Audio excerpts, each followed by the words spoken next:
Well, what happens if George Pickens does come back for some part of the 2021 season? That's what Cole Kubrick was talking about on Georgia's G-Day telecast. Matt DeBerry, Dean Legge. We're going to talk about the ramifications of the possibility of George Pickens coming back sometime late in the season. It's not going to happen at the beginning, Matt, as we both know. But what would George Pickens being back for? And then this is being optimistic, perhaps, Yeah. but the Tennessee game on to the SEC championship and beyond. What would that mean? Do you think? Well, you'd like to have the team as healthy as possible going into Jacksonville, whether you've beaten Clemson or not. And obviously, he helps Georgia to do that. He makes the offense more dynamic. He's arguably the best wide receiver in college football, so he's going to make a huge impact. I'm not sure he is coming back. Was it mid-March is when he tore his ACL? If he's back by Jacksonville against the Gators, that's what, 6, 7 months. So I could see him possibly coming back. But again, if you're George Pickens and you've missed half the season, do you come back or just kind of take it easy and prepare for the NFL draft, which is what we saw a lot of guys do last year. So there's a lot that goes into this. When he comes back, is Georgia undefeated by then? Do they have one loss? Maybe that goes into it. And, who knows who's in his head, through the whole process. But now, no doubt he would definitely help them. And I think Georgia's offense is going to be fine. I think they're going to be okay at wide receiver anyway. But bringing him back to an offense that might be clicking on all cylinders and playing at their best is just going to make them even better. Let me read what Cole had to say. He said, right now, talking about George, I would say right now it's more probable than doubtful that we see George Pickens play in regular season games this year. And a close friend of mine, Larry Brown, in the late '90s or middle '90s, had an ACL, and that sidelined him for a year. And the doctors at the time, you know, you just didn't expect anything from it from that Yeah. point. I mean, you were going to have a year and then some. Then fast forward about a decade, guy that went to high school where I went to high school, Thomas Brown, he gets an ACL injury. He's back in like 10 months, and Yeah. like people or a year, whatever it was, and people were like, wow. And then a few years after that, about 6 years after that, Aaron Murray tears his ACL and something else, I think it was, if I'm not mistaken, during the Kentucky game in late in November, and he's out there for pro day running around in March. Now, things have come a long way, but it's a significant injury. It's not like it's nothing. And so we're not physicians. We're not speculating on when he will return, or that we have some sort of insight that we don't have. We're a long way from Georgia's return to football at Georgia, but I do think that there's reason to speculate, if you want to call it that, about a return from Pickens. Here's one more thing from Cole before I send it back to you, Matt. And Cole Kublik had this, had an ACL back in the day. He said that's such a common injury in sports today that as long as things heal on track, and from what I've heard, he didn't have any other damage to the knee. It was pretty much a clean ACL, which is what I've had. You can do a lot of the conditioning before you get back to compete. Your body can be ready once the thing gets healed up. So there are ways to make that happen. Yeah, I mean, we saw more recently Amari Rogers for Clemson. I mean, he barely missed any time. He tore his ACL and was back in a flash. So we know that Georgia's the department they have, the Ron Corson and those guys, they're known as some of the best in the country. And we've seen a lot of the times when someone goes under a serious procedure like that, they come back even stronger. So if he does come back and do everything properly with the rehab, when he's back and 100%, he should be feeling great and could be even better, which is tough to say because he's been outstanding. But we've seen guys come back pretty quick from this. So you can only hope for the best for George and his health. So, but I know Georgia fans would love to have see him coming back sooner than later. And then if it is just that he misses one half of the season, that's a big deal. I mean, that would be ideal. Yeah. Yeah, I mean, because you don't know what can happen during a summer practice. Fall camp, which is in August, which is not the fall. But you don't know what can happen during camp. Guys can just get hurt. I mean, you saw that this week, which we're going to talk about for a second right now.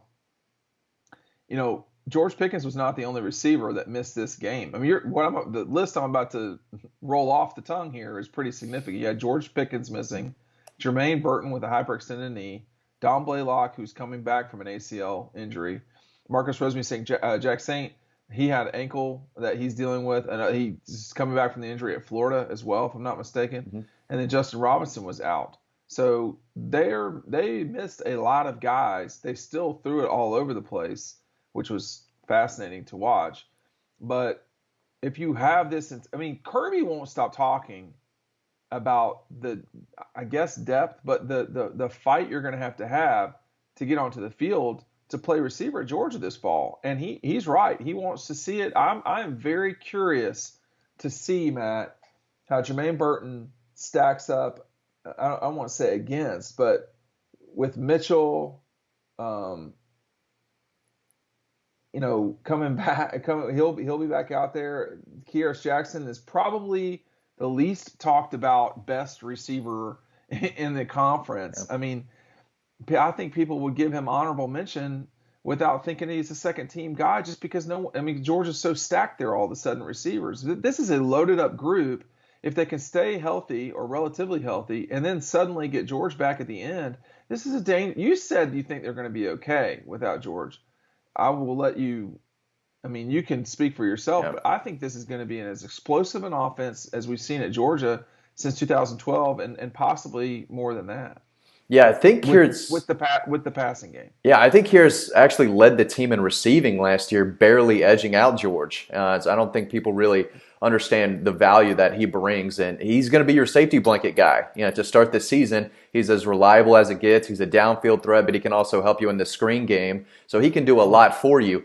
And we saw what Don Blaylock did as a freshman. Touchdowns against Florida, Auburn, Tech. He made a lot of big plays in big games as a freshman. When he's healthy, he's going to see the field. Jermaine Burton showed some explosion, which is what Todd Monken's been talking about over and over from this group. They want to see some explosiveness, and they've got guys who can absolutely do that, even without George Pickens. And a year or two with Arian Smith, again, like you said, there's been so many injuries. If this group ever does get fully healthy, they're going to be really tough to stop because opposing defenses need 6 guys, out there to cover all these talented receivers. And we've been saying this for a while that this 2021 wide receiver room could be the best that the team has seen in quite a while. And even though they've taken some hits, again, if they get healthy, they could be very, very good. And I still think they probably will be.